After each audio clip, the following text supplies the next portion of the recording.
오늘 사도행전 20장 1절에서 15절 변재인 지사님 봉독하겠습니다. 소요가 그침에 바울은 제자들을 불러 권한 후에 작별하고 떠나 마게도냐로 가니라. 그 지방으로 다녀가며 여러 말로 제자들에게 권하고 헬라에 이르러 거기 석 달 동안 있다가 배 타고 수리아로 가고자 할 그때에 유대인들이 자기를 해하려고 공모함으로 마게도냐를 거쳐 돌아가기로 작정하니 아시아까지 함께 가는 자는 베레아 사람 브로의 아들 소바더와 데살로니가 사람 아리스다고와 세군도와 더베 사람 가이오와 및 디모데와 아시아 사람 두기고와 드로비모라. 그들은 먼저 가서 드로아에서 우리를 기다리더라. 우리는 무교절 후에 빌립보에서 배로 떠나 닷새만에 드로아에 있는 그들에게 가서 이레를 머무니라. 그 주간의 첫날에 우리가 떡을 떼려 하여 모였더니 바울이 이튿날 떠나고자 하여 그들에게 강론할세 말을 밤중까지 계속하매 우리가 모인 윗다락에 등불을 많이 켰는데 유두고라 하는 청년이 창에 걸터 앉아 있다가 깊이 졸더니 바울이 강론하기를 더 오래 하매 졸음을 이기지 못하여 3층에서 떨어지거늘 일으켜 보니 죽었는지라. 바울이 내려가서 그 위에 엎드려 그 몸을 안고 말하되 떠들지 마라 생명이 그에게 있다 하고 올라가 떡을 떼어 먹고 오랫동안 곧 날이 새기까지 이야기하고 떠나니라. 사람들이 살아난 청년을 데리고 가서 적지 않게 위로를 받았더라. 우리는 앞서 배를 타고 아소에서 바울을 태우려고 그리로 가니 이는 바울이 걸어서 가고자 하여 그렇게 정하여 준 것이라. 바울이 아소에서 우리를 만나니 우리가 배에 태우고 미둘레네로 가서 거기서 떠나 이튿날 기오 앞에 오고 그 이튿날 사모에 들르고 또 그 다음날 밀레도에 이르니라. 아멘. 이번 주에 제 목사 친구들하고 또 한 4, 5년 후배 되는 목사들하고 좀 여행도 오랜 시간 이렇게 같이 있었는데 이제 제 또래의 목사들은 자리를 탐할 나이가 아닌데 아직까지 교단에서 자리를 탐하는 걸 보면서 마음이 좀 답답했고 또 4, 5년 후배 되는 목사들은 이제 그 교단의 중심 세력에 있는 사람들이지요. 그래서 교단 안에 있는 여러 교회들 또 많은 사건들을 이야기하는 것을 제가 들으면서 한국 교회가 이렇게 희망이 있겠나 마음이 답답했지만 못 알아들을 것 같아서 말은 안 했지만은 제가 그런 이야기 했습니다. 조금 한 바퀴 나와서 생각을 한번 해봐라. 그 모든 상황을 그 속에서 하면은 다 그게 진리 같은데 한 걸음만 물러서면은 팩트가 보이는 게 있다 이랬습니다. 나는 그 교단에서 벗어나서 백석이라는 곳에 있기 때문에 한 걸음 벗어나서 보니까 좀 보이는 게 있다 하면서 제가 한 말은 뭐냐면은 이런 말을 했습니다. 예수를 믿는 것이 뭔지 나 예전에 그거 몰랐다. 아버지가 목사여서 아버지에게 예수 믿는 것이 뭐냐고 물으면은 신앙생활 열심히 하는 거라 그랬지 구체적으로 무슨 어떤 삶인가를 말씀을 안 해주더라. 그리고 예수를 믿는 것이 복음이라는 말은 굿뉴스, 기쁜 소식이라고 하는데 왜 예수를 믿는 것이 기쁜 소식인지 아버지에게 물으니까 아버지가 예수 믿어야 많이 천국 가고 아니면 지옥 간다. 그러면 예수를 믿는 것은 그 신앙의 고백으로 천국을 가면은 죽을 때 믿으면 되지 살아서 그게 왜 우리에게 기쁜 소식이 되느냐라고 말할 때 쓸데없는 생각하지 말고 열심히 신앙생활을 하라 했는데 그 문제를 해결하기 위해서 신학교에 갔는데 중요한 동기 중에 하나인데 내가 예수를 믿는 것이 뭐다는 것을 성경을 통해서 알고 신학교에서 안 가르쳐 주더라고요. 그게 왜 기쁜 소식인가 하는 것을 내가 목회하면서 터득을 했다.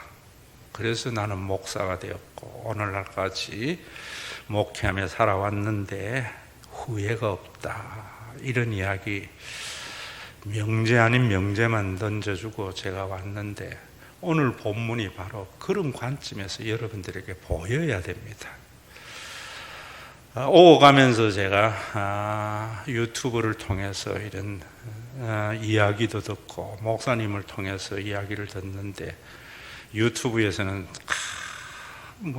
서해 공무원 피격 사건을 가지고 한쪽에서는 북풍몰이 한다. 그런 정권은 성공한 적이 없다. 또 한쪽에서는 그렇게 모든 보고를 감추고 월북이라고 그렇게 하고 이런 게 너무 난무해요.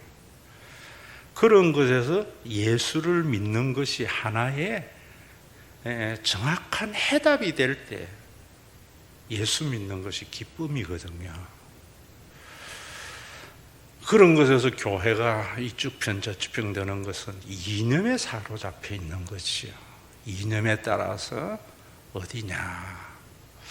그리고 또 우리 인근의 그 교회가 큰 교회니까 총회장도 지내고 했는데 농어촌 교회의 1500교회에 100만 원씩 지불하기로 했다고. 그걸 신문 방송에 막 냈어요. 과연 이 소식이 모두에게 기쁨이 되려면 어떻게 해야 되는가? 그런 가치 판단이 여러분들 스스로에게 있어야 돼요. 그래야 교회가 개혁이 되고 교회가 세상에 빛이 되겠지요. 그러니까 강남에 동생을 총회장 만들려고 큰 돈 썼더라고요. 그 15억 원 아무것도 아닌 돈 2박 3일 동안 농어촌교회 목사들을 보내고 그런 것들이 신문에 대대에 광고가 나고 그런 사실이 모두에게 기쁨이 돼야 되거든요. 고린도후서 8장에 가보면은 이런 말씀을 해요. 마게도냐 교회가 바울에게 억지로 간청을 하면서 하는 이야기가 우리나라 말에는 잘 안 나와 있어요. 언젠가는 여러분들에게 헌금이 왜 우리에게 구원의 표시인가 하는 것을 고린도후서 8장을 하면서 자세히 말씀을 드릴 텐데 오늘은 지금 개역개정인 이 은혜와 성도 섬기는 일에 참여함에 대해서 우리가 간절히 구하니 이러니까 별로 의미가 없어요. 그런데 공동번역이나 새번역에는 이렇게 말하고 있습니다. 그리고 부디 자기들에게도 성도를 구제하는 일에 참여하는 특권을 달라고 자진해서 간청해 왔습니다. 바울이 고린도 교회의 마게도냐 교회가 예루살렘 교회를 돕는 것을 하나의 특권인데 그 특권도 우리도 참여하게 해달라고 이러면서 예루살렘 교회를 도와줬거든요. 정말 우리가 농어촌 교회의 그 실상 어려운 사람들을 도와주는 데에 그 특권에 우리 교회도 참여하게 해달라고 자진해서 간청하는 일이 있느냐 말이에요. 어떠하면은 그것을 잘못하고 있기 때문이거든요. NGO와 같이 한다든지 뭔가 다른 방법으로 하기 때문이거든요. 예수를 믿는 그 복음 안에서 행하는 일들이 뭔가 하는 것을 아셔야 되거든요. 여러분 이런 부분들이 있을 때에 대안이 없으면 비난입니다. 교회에도 보면 비난이 너무 많아요. 잘못만 지적하는 거예요. 비판이라는 말은 참 좋은 말입니다. 비판은 반드시 대안이 있어야 됩니다. 그 대안이 진영에 따라서 하는 대안이 아니고요. 누구에게나 그렇구나 하는 대안입니다. 제가 여러분들에게 인문학이나 이런 것들은 진단은 잘할 수 있지만 처방은 복음밖에 안 된다 그랬잖아요. 그런데 오늘날 교회의 설교나 이런 거 또 유튜브 이런 거 비난만 난무해요. 그것은 뭐냐면 이념적 성향에서 보는 기 때문입니다. 복음에서 보면은 올바른 진단이 나옵니다. 그런 비판이라는 거예요. 잘못된 것에 누구에게나 공감하고 누구에게나 좋은 대안이 설정이 돼야 됩니다. 오늘 그런 본문이 이 본문 중에 보면은 소요가 그침에 바울은 제자들을 불러 권한 후에 여기에 중요한 메시지가 있습니다. 권한다는 말은 영어 성경에도 보면은 강력하게 설득한다 이래 되어 있는데 원래 원어는 그런 말이 아닙니다. 캠벨 목사가 잘 풀어 설명했는데 이 권한다는 말의 어원은 파라클레토스, 보혜사, 성령이라는 말인데 그 말의 의미는 바울이 마게도냐 교회 그동안 선교했던 헬라 교회 이런 데를 다니면서 옹호하고 위로했다 이런 말이에요. 여러분들이 오늘 설교가 옹호와 위로가 돼야 돼요. 그것이 성령을 덧입어서 하는 설교다 이런 말입니다. 그럼 무엇에 대한 옹호냐 하면은 앞에서 이야기했던 서해 피격 사건이나 또 그 다음에 어떤 교회가 농어촌 교회를 그래 하는 것이나 그런 것들에 대해서 예수님이 그리스도이심에 대한 옹호로 해야 됩니다. 진영과 이념으로 하는 것이 아니었다 이 말입니다. 헬라 세계에 플라톤 사상이나 스토아 철학이나 에피큐로스 철학이 난무해서 그런 것들이 사회의 모든 문제의 하나의 대안으로 제시되는데 그것은 항상 한 진영에서만 되는 것이고 근본적인 문제가 해결이 되지 않기 때문에 예수님이 그리스도라는 이 사실을 가지고 그 문제에 대한 대안을 선포했다 이런 말입니다. 그리고 그 내용이 많은 사람들에게 위로가 되고 올바른 대안이 되었다 이런 말입니다. 오늘도 여러분들이 교회에서 목사님 그런 예민한 문제를 설교합니까? 그건 여러분들이 그동안에 이원론에 젖어서 있는 잘못된 데에서 나오는 말이에요. 히브리적인 사고, 성경적인 사고는 이런 논입니다. 세상과 영적인 것을 구분하지 않아요. 그래서 우리 교회의 교인들은 세상에 일어나는 지금 이런 대립과 갈등을 보면서 복음 비난하지 말고요. 비난하는 것은 이념에 사로잡힌 자입니다. 복음으로 대안을 제시할 수 있어야 돼요. 교회의 목사나 교인들이 지금 또다시 태극기와 촛불이 들끓고 있는데 민생은 제쳐두고 이런 것은 하나의 명분입니다. 그런데 쫓아가는 것이 아니라 교회가 분명한 대안의 목소리가 있어야 되어져요. 그런 것들을 이제 퍼포먼스로 하는 것이 뭐냐면 오늘 본문에 바울이 이렇게 말합니다. 여러분들이 거기에 보면은 7절에 그 주간의 첫날에 우리가 떡을 떼려 하여 모였더니 바울이 이튿날 떠나고자 하여 그들에게 강론할세 말을 밤중까지 계속하며 항상 모여서 떡을 뗐습니다. 이 성찬 시기에. 그러니까 말씀과 성찬이 예배의 중심입니다. 그리고 바울이 늦게까지 설교를 하니까 유두고라는 한 청년이 창문에 걸터 앉았다가 졸음을 못 이겨서 떨어져서 죽었습니다. 어릴 때에는 이 설교만 들었던 것 같아요, 저는. 그래서 유두고는 알아요. 신학하기에 성경 안 읽어도. 왜냐하면 하나님께서 능력으로 유두고를 바울을 통해서 살리셨다. 이 문제는 그렇게 강요할 문제가 아닙니다. 죽은 자를 살리는 것이 항상성, 진리의 향상성.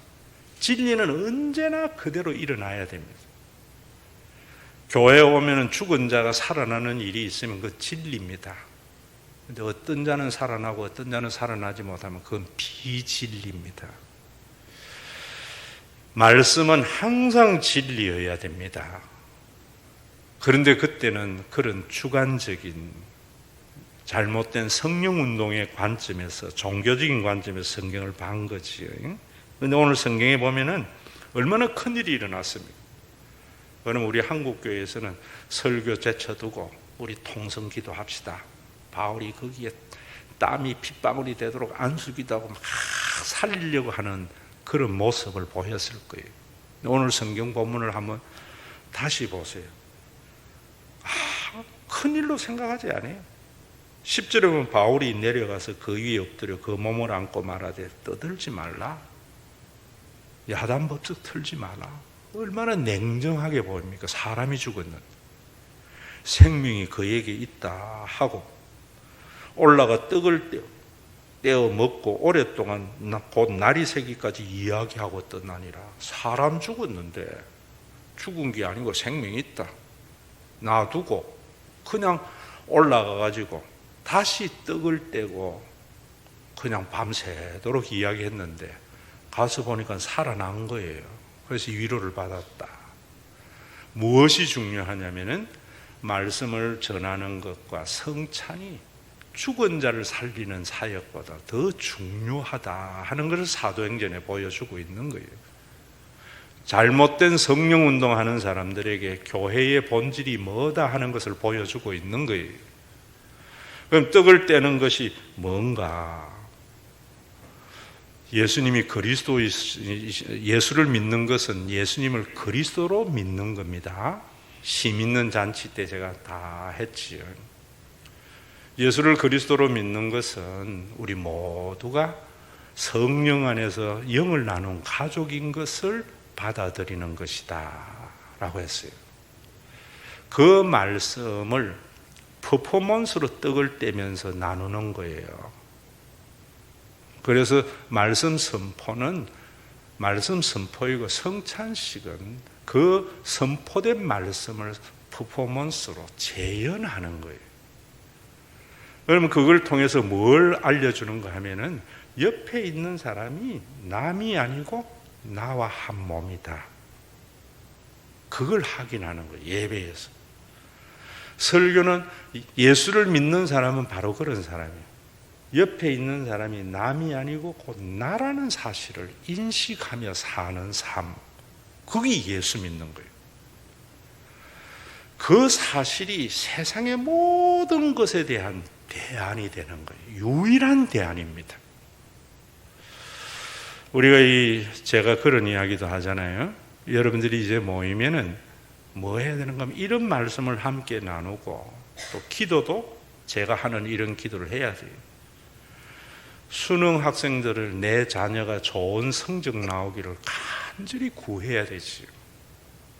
그러나 예수를 믿는 사람은 무엇까지 구하는가? 왜 우리 아이들이 이 어린 나이에 생존 경쟁에 내몰려서 성적이 나쁘면 비관하고 좌절해야 됩니까? 우리나라가 이래 잘 사는데 하나님이 이 아이들의 다음 세대에는 성적 때문에 비관하고 좌절하지 않는 대한민국을 위해서 기도해야 되겠죠. 그래야 수능이라는 문제에 대해서 예수를 믿는 것이 해답이 되는 거예요. 그럴 때도 비난만 하면 안 되는 거예요. 잘못됐다. 서양은 이런데 이러면 안 돼요. 대안이 뭔가? 우리 시대에는 여러분 전부 아버지가 소 팔고 논 팔아서 대학 갔습니다. 그래서 그것도 없는 사람은 대학을 못 갔고 대학 다닌다면 사회에서 벌써 그 계층을 인정해 줬습니다. 대학 다녀 이랬다고. 제가 대학 다닐 때만 해도 몇 명 안 됐습니다. 그래서 대학을 졸업하면은 사회에 좋은 자리에 대부분 들어갑니다.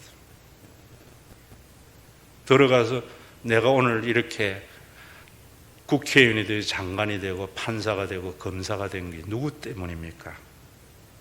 아버지가 소 팔고 논 팔고 형제들의 희생의 결과이죠. 그래서 집안 일으키려고 하고 자기 새끼만을 잘 키우려고 한 거예요. 그래서 오늘날 우리 한국이 그래서 이런 경제가 일어났지만은 여러분 기득권층들이 욕심 부리는 것에 대해서 우리가 욕할 이유가 없는 것은 그들이 오늘 그 자리에 올라갈 때에 사회나 국가가 기여한 게 없기 때문이거든요. 이제 우리나라가 그런 나라가 됐으면 안 되지요. 예수를 믿는 것은 뭐 해야 되는가? 제가 여러분들에게 영리를 배우지 마세요 이러잖아요. 영국과 미국은 모든 면에서 같은 부류입니다. 대륙, 유럽은 완전히 달라요. 대학만 해도 영국은 엄청 비쌉니다. 미국도 엄청 비싸요. 그럴 때 장학제도가 잘 돼가 있어서 이념으로 보는 변명입니다. 유럽에는 다 대학이 공짜입니다. 그래서 대학에 나와가지고 자기가 그런 공직에 있어도 아버지를 위해서, 가족을 위해서 희생하는 것이 아니라 국가를 위해서, 민족을 위해서, 공동체를 위해서 헌신하는 것이 당연한 거예요. 아버지에게 등록금 받았으니까 집안이 일으키는 게 당연한 거고, 나라가 해줬으니까 나라를 위해서 사는 것이 당연한 거고, 하늘 우리나라가 좀 그래야 되지 않겠습니까? 그래서 우리 아들 때는 그러더라도 우리 다음 대에는 이래 되도록, 이제 정권을 잡는 것이나 국회의원들이 정권이 눈에 보이는 게 아니고 나라와 국민이 눈에 보여서 이런 것들이 정착됨으로 말미암아 우리 다음 대에는 아이들이 성적 때문에 인생을 포기하는 일이 없는 대한민국. 누가 기도해야 되는가? 예수를 믿는 사람, 성찬에 떡을 떼는 사람. 오늘 그 말이에요. 유두고 살리는 것이 중요한 것이 아니다. 뿐만 아니라 오늘날 서해 피격 사건만 해도 그래요. 한쪽에서는 북풍몰이 하면은 그들 말 그대로 할게 유튜브에 나오는 성공한 정권 못 봤다. 또 한편에서는 통일, 평화, 비핵을 위해서 국민의 하나를 희생시켜? 그런 비정한 정권이 어디 있어? 전부 이념으로 보는 거거든요. 복음으로 보면 뭐냐? 저는 그래요. 전 정권 같으면은 지금 남북 대화가 중요하지 않나? 이런 대화의 물꼬가 언제 일어나겠나? 트럼프라고 하는 저 이상한 게 되니까 이런 일도 일어난 거다. 그런데 지금 이대준 씨 죽음이 이 모든 것을 깨뜨릴 수 있는 위험이 있으니까 유족들, 죽은 사람 못 살아나잖아. 그 대신에 나라에서 유공자로 인정해 줄게요. 남북 평화를 위한 하나의 밑거름으로 보상해 줄게. 어루만져 줘야죠. 그래 안 한 정권을 향하여 나라가 이렇느냐 하면서 유족들 앞세워서 유엔 보내고 뭐 보내는 게 아니고, 그래 하는 게 뭡니까? 나라를 위해서 하고 유족을 위해서 하는 겁니까? 정권을 위해서 서로 하는 거지. 나라를 위해서 한다면 저는 그럴 것 같아요. 지난 정권에 좀 실수했네. 우리 정권에서 이대준 씨 국가유공자 만들어주고 보상해 줄 테니까 나라가 한 국가를 책임지는 것을 해주는데 좀 억울하고 화나더라도 대의를 위해서 좀 잠잠해주면 좋겠다. 이게 대안이잖아요. 이렇게 생각하는 것이 예수 믿는 사람이라니까요. 예수 믿는 사람은 공동체를 위하고 공동체는 개인을 위해서 서로 유기적인 관계를 가져가는 거거든요. 그런 것을 예수님이 교회 성령을 보내서 만드신 거거든요. 교회만 해도 여러분 보세요. 얼마나 좋은 일이에요. 농어촌 교회에. 우리 교회는 꿈도 못 꾸는 일이잖아요. 100만 원씩 1500교회. 그 신문 광고 내고 떠들썩 하는 건 뭐예요? 우리 일에 좋은 일 하니까 다른 교회 다니는 교인들 우리 교회로 몰려오세요. 이거거든요.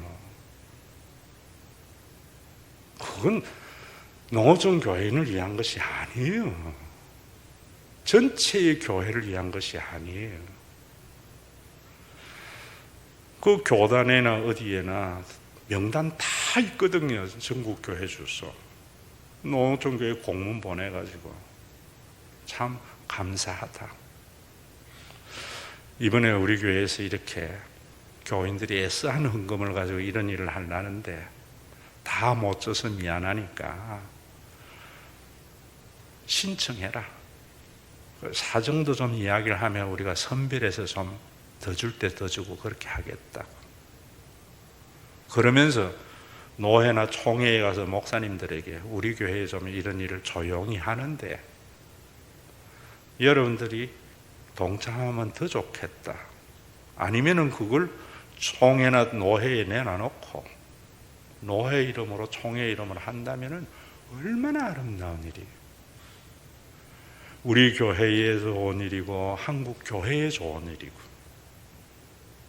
예수를 믿고 여러분들에게 제가 교회할 때에 성경 읽고 집에 가서 성경 한번 더 읽어보시고 하라는 것은 이런 가치 평가를 하는 그리스도인이 되라는 거예요. 그러면 이게 다 기쁜 소식이잖아요. 여러분 분당 우리 교회 같은 경우 보세요.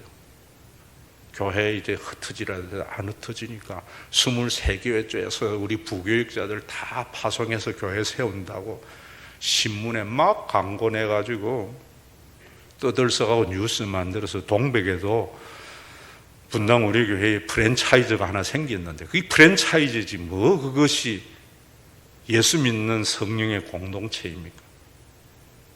그러면 동백의 다른 교회에 다니는 사람들이 브랜드 있는 우리 교회에 왔으니까 교인들 글로 아마 많이 갔으리라 저는 봐요. 프랜차이즈 흩어지니까 이제는 분당 한 군데 있는 것보다 각 지역에 흩어지는 수도권에 여기 온 것도 뭐 이야기 들으니까 처인고가 어디까지는 우리가 담당하고 수많은 교회에 있는데 뭐 다시 와서 담당해요. 그게 자본주의적 프랜차이즈식 대안이지. 진짜로 그러면은 뭡니까? 우리 교회 때문에 한국의 정말 약한 교회들이 얼마나 힘들었나. 이제 해산이다. 여러분들 지역 동네에 가서 섬기세요. 우리 교역자들은 우리 재정 가지고 전국 방방곳곳에 교회 개척해서 그들 앞길을 열어줄 테니까. 이게 여러분 예수를 믿는 것은 이런 거예요. 그래 되면은 모두 다 박수 칠 거 아니겠어요? 모두 다. 여러분 자본주의는 어떤 특정한 한 행위를 가지고 사람들에게 모든 것을 모두는 거예요. 그러면은 에너지 불변의 법칙에서 여기서 이리로 이동되는 것밖에 더 있어요. 예수를 믿는 것이 무엇이며 왜 그것이 기쁜 소식인가 하는 것을 여러분들이 아셔야지.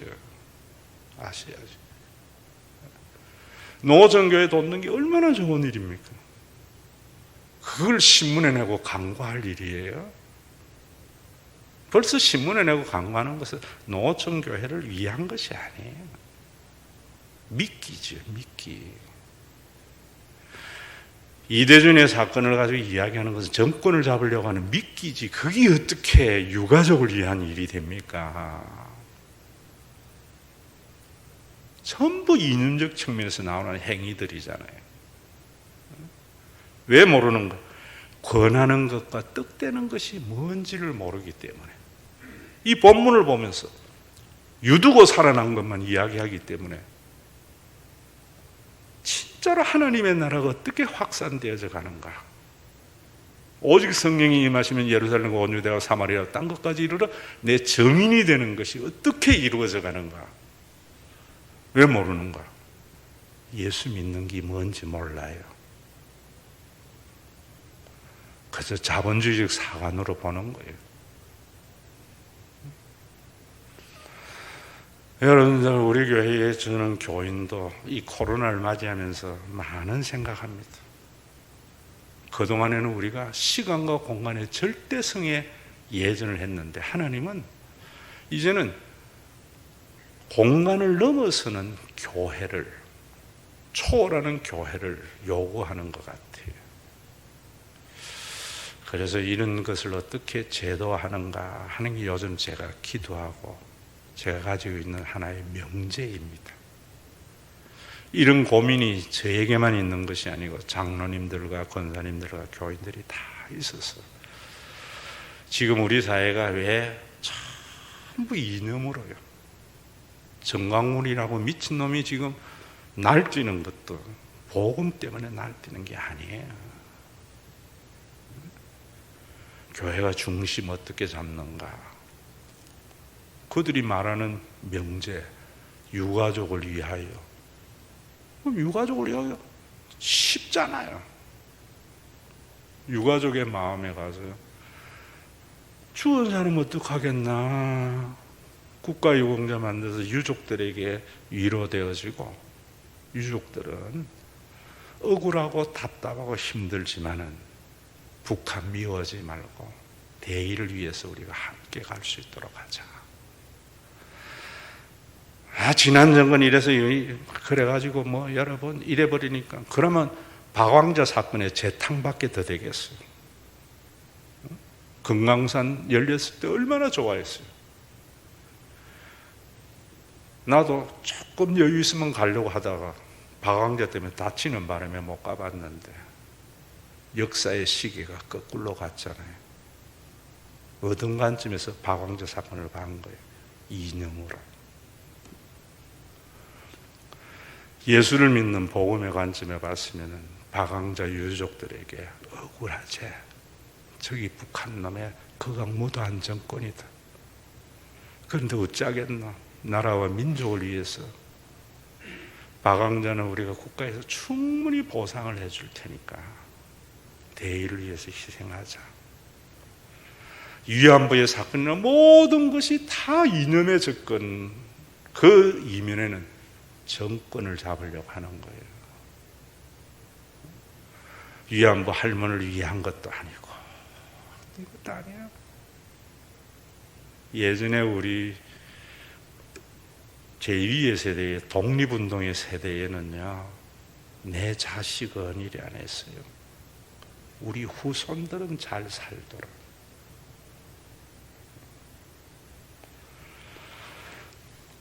오늘도 여러분 이런 말씀이 한번 말해보면 내기 돼요.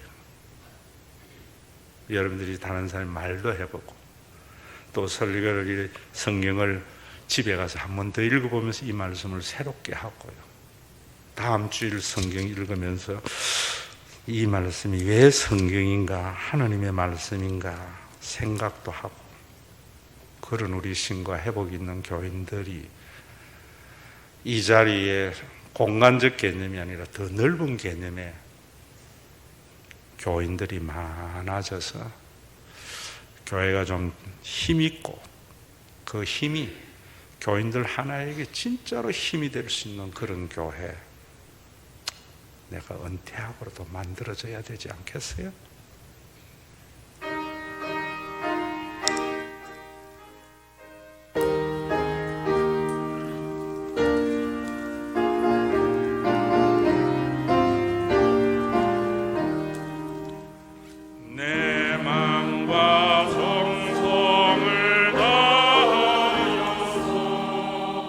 주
우리 주 예수 그리스도의 은혜와 아버지 하나님의 사랑하심과 성령님의 감동하심이 예수를 그리스도라 고백함으로 내 옆에 있는 사람이 나의 삶의 경쟁의 대상이 아니고 나와 더불어 살아가야 할 섬김의 대상으로 여기고, 우리 옆에 있는 교회가 우리 교회의 경쟁의 대상이 아니고 더불어 살아가야 할, 생기를 나누어야 할 주님의 몸된 교회임을 인정하고, 우리 나라의 역할도 중요하지만 세계 인류의 공영도 중요하고,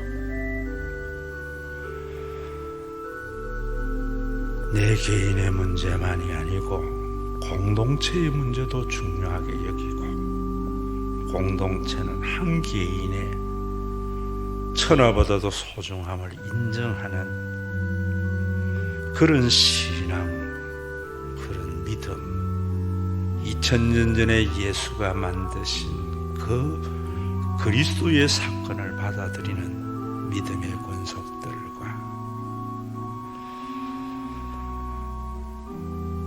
참된 평화를 주시기 위하여 주님이 몸버려 살과 피를 흘려서 찢어서 만드신 신과 회복 있는 교회 위에 시강과 공간과 유한한 인간의 몸을 벗어버리는 완전한 구원이 이루어지는 주의 재림의 그날까지 함께 있을